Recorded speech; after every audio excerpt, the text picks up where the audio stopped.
Antes de meternos de lleno en lo que ocurrió en el Congreso, déjame decirte algo claro.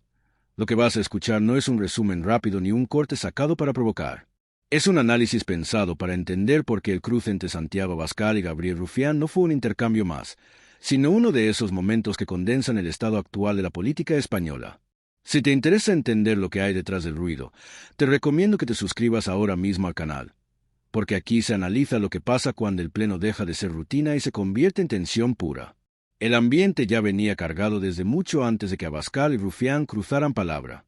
El Congreso llevaba días acumulando tensión política, reproches cruzados, desgaste institucional y esa sensación permanente de que cualquier intervención podía prender la chispa. No era un día cualquiera. Se notaba en los gestos, en los silencios previos, en esa forma tan particular que tiene el hemiciclo de oler a conflicto incluso antes de que empiece. Abascal tomó la palabra con su estilo habitual, directo, serio, sin demasiados rodeos. Su discurso no estaba pensado para convencer a Rufián ni a su grupo, sino para reforzar su propio marco político y lanzar mensajes claros a su electorado. Hasta ahí, nada nuevo. El Congreso ha visto muchas veces ese guión. Pero lo interesante no estaba solo en lo que decía Abascal, sino en quién estaba escuchando y cómo.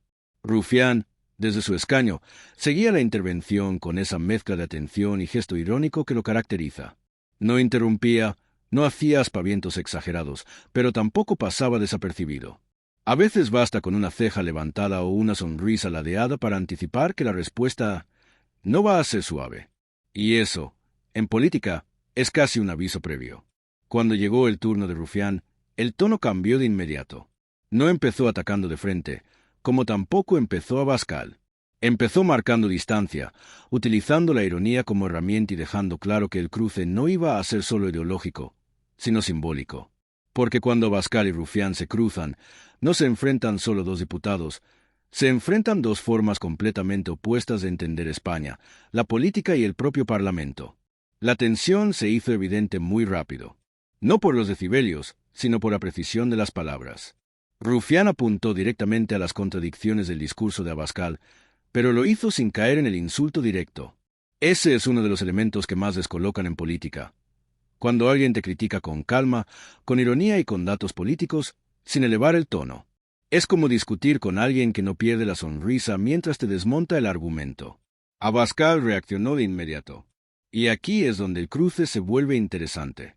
Porque no fue una reacción improvisada, pero tampoco completamente fría.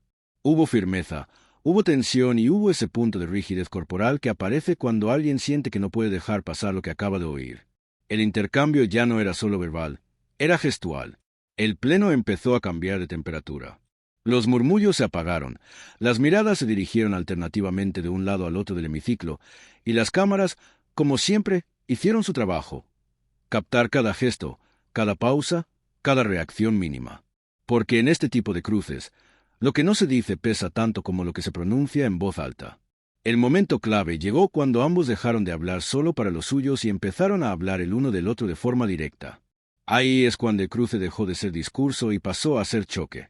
No hubo insultos personales explícitos, pero sí acusaciones políticas claras, de esas que no se lanzan si no se está dispuesto a sostener la tensión que viene después.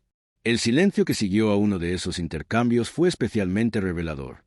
No fue un silencio cómodo.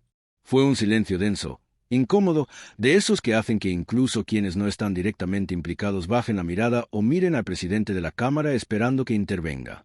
Ese silencio es señal de que el cruce había tocado nervios sensibles. Desde casa, muchos espectadores sintieron que estaban viendo algo más que un enfrentamiento habitual. Porque Abascal y Rufián representan polos opuestos no solo ideológicos, sino emocionales.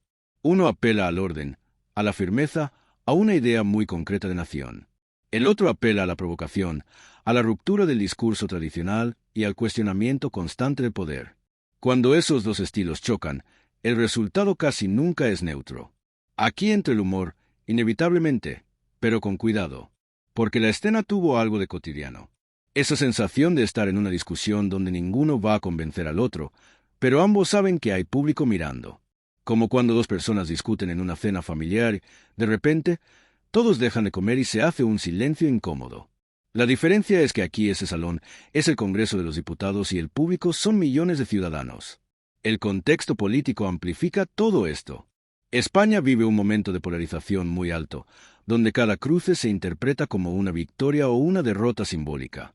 No importa tanto quién tenga razón en términos absolutos, sino quien logre imponer su relato durante esos minutos clave. Y en este caso, ambos jugaron sus cartas con precisión. Rufián buscaba incomodar, provocar, obligar a Abascal a reaccionar. Abascal buscaba mostrar firmeza, no ceder ni un milímetro y reafirmar su discurso ante un adversario que representa todo lo contrario a su proyecto político. Ninguno esperaba convencer al otro. Ambos sabían que el verdadero destinatario del mensaje estaba fuera del hemiciclo.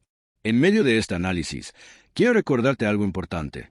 Si este tipo de contenido te ayuda a entender mejor la política y no quedarte solo con el titular, suscríbete ahora mismo. Aquí no se trata de tomar partido ciego, sino de analizar cómo funcionan realmente estos choques.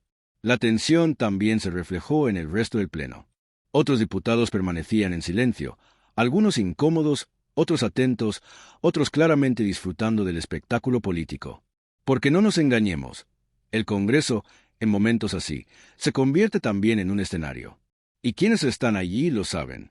Abascal, en su réplica, endureció el tono sin perder la compostura formal. Eso es importante. No gritó, no insultó, pero dejó claro que no iba a dejar sin respuesta lo que consideraba una provocación directa. Ese equilibrio entre control y firmeza es difícil de mantener, y en ese esfuerzo se notaba la tensión. Rufián, por su parte, no retrocedió. Siguió utilizando la ironía como arma, consciente de que ese estilo descoloca especialmente a perfiles políticos más rígidos. Cuando alguien no responde con la solemnidad esperada, rompe el marco del debate y obliga al otro a adaptarse. Y adaptarse en directo, con cámaras, no es sencillo. El cruce terminó sin un vencedor claro, y eso es precisamente lo que lo hace interesante. No hubo aplauso unánime, no hubo cierre rotundo. Hubo una sensación de choque sin resolución, de tensión que queda flotando en el ambiente. Y esa sensación es muy representativa del momento político actual. Después del pleno, como siempre, llegaron las interpretaciones. Unos hablaron de firmeza de Abascal, otros de inteligencia política de Rufián. Unos vieron provocación, otros valentía. Pero casi todos coincidieron en algo. El cruce fue intenso y dejó huella. Este tipo de enfrentamientos alimentan la percepción de que el Parlamento está cada vez más polarizado, más emocional y menos orientado al consenso. Para algunos, eso es una señal de que se dicen las cosas claras. Para otros, es una muestra de bloqueo político. Ambas lecturas conviven, y eso explica por qué estos momentos generan tanto debate. Desde el punto de vista del espectador, hay una mezcla de interés y cansancio. Interés porque el choque es real, no impostado. Cansancio porque la tensión constante termina agotando.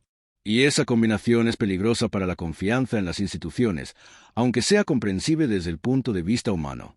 Abascal y Rufián saben perfectamente que estos cruces refuerzan su imagen ante sus respectivos públicos. No es casualidad. La política moderna se construye también a base de momentos virales, de escenas que se recuerdan más que los argumentos complejos.